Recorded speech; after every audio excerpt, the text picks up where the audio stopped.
Je suis un homme, je suis un père de famille, un ami, un citoyen et un écrivain.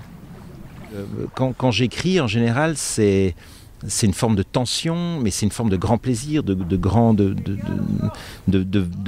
vrai bonheur d'écrire. En fait, c'est un moment de plénitude.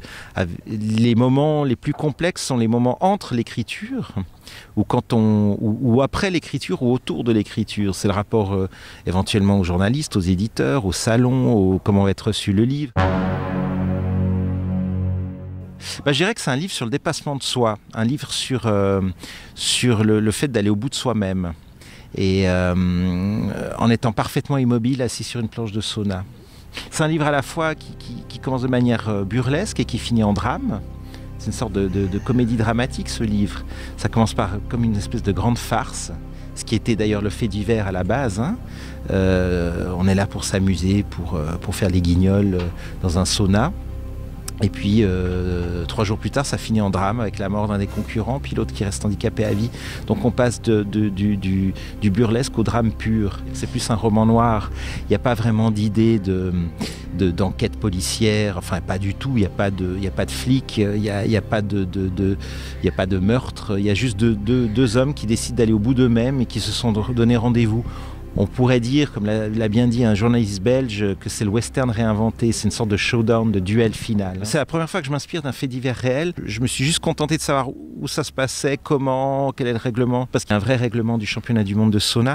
Portée d'épouse, football en marécage. Le rodéo de bébés sur cygne. Les signataires, hein.